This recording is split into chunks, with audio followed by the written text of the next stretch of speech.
That feels a little high. Okay, so I am not the cook here. However, there are a couple of recipes that are mine and I do them the best. So this is actually highly requested. People ask me for this recipe all the time.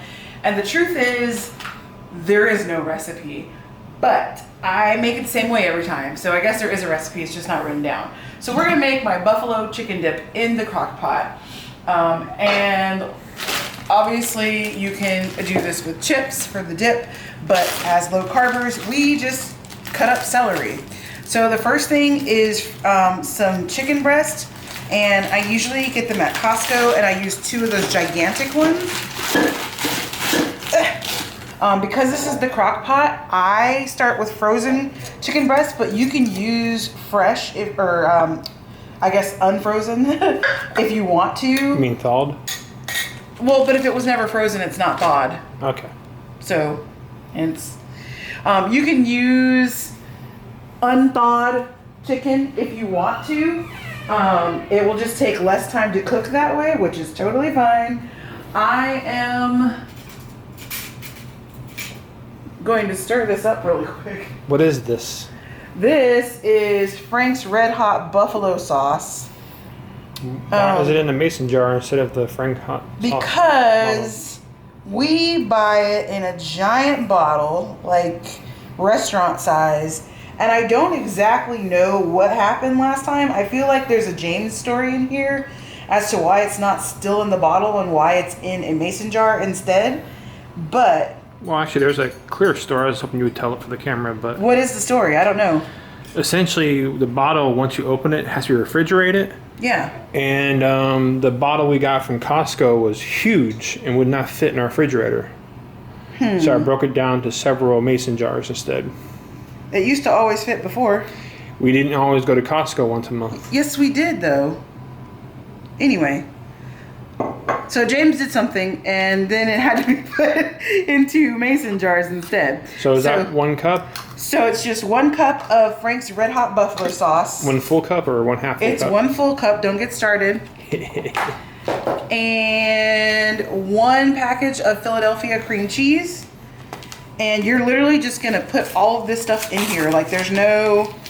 I don't do anything to this. I set it and forget it. So 1 cup of that. 1 full 8-ounce package of Philadelphia cream cheese. I just figure out how to open that. So when did you figure out how to do this? I have been making this since my first apartment. I don't have any idea where this recipe came from, where it was inspired from. So I will tell you that all of my like signature dishes are inspired by something else, and I've like perfected the recipe over time. I don't have any idea what the original recipe was or where it came from. No clue. It was so long ago. So yes, a thing of cream cheese.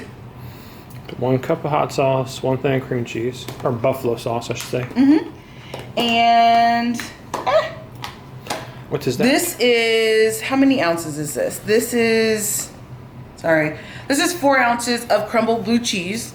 That is going to go in right on top of that. It's like seriously the easiest thing ever. It takes almost no preparation besides opening packages. That's the hard part, is opening packages, y'all. Okay. And there's 2 other things that I have going on here. So the first is, this is the packet of ranch seasoning. I don't always put this in there. Actually, I almost never put this in here, but I thought today that I would just go ahead and do that. You can totally skip this step, and this is usually how I serve it without this. I'm just feeling fancy today. So most people love it without the ranch seasoning, but like I said, we're feeling fancy and whatever. So I'm gonna pour all of that in there. You can get this on the salad dressing aisle, and it's usually like a little 4-pack of this. And there's only one other ingredient to this, which is shredded cheddar cheese. And this does not go on until the very end. So we're gonna cook this. Since it's frozen, I'm gonna put it on high, and I'm gonna let it cook for, I wanna say about 4 hours. It just kind of depends on the size of your chicken breasts. because that's the thing that's cooking in here. So of course, temp your chicken breast to make sure that it has reached a good internal temperature. It's poultry, so what is that, 165 maybe? And once it's done, I'll come back here and I'll show you how I shred it up, and then we'll add the cheddar cheese on top, and then that will be it. And then I'll just chop up some celery and we will have this for dinner tonight. About how long would you say it cooks? I already said about 4-ish hours, but you want to temp your chicken because it depends on how thick it is. James is the worst. Okay, so it has been, I believe it's been about 4.5 hours, and we are ready for step 2. Step 1 was literally just put the stuff in here. Oh, got a little cream cheese on the side there. So you can see it all just kind of baked right where it's at. And step 2, is try not to get this on you while you shred it apart. I literally just take 2 forks and I just kind of pull it apart. And then I'll mix it all in with the juice. Try not to splash it. So I'm literally just shredding it with the 2 forks. And I'm gonna be honest, I'm kind of standing in a weird position because I would normally stand where James is standing with the camera to do this, so I'm being a little awkward. I know it doesn't make a lot of sense from the video footage, I think, but it's the way the counter is. You want to trade places? No, it's okay. You want to turn the light on? I'm not gonna shred the whole thing on camera, so, but you can just see like it's just kind of pulling apart into little pieces. And then it will mix up and it will firm up. So I'll show you once I get it all mixed and pulled and all that stuff.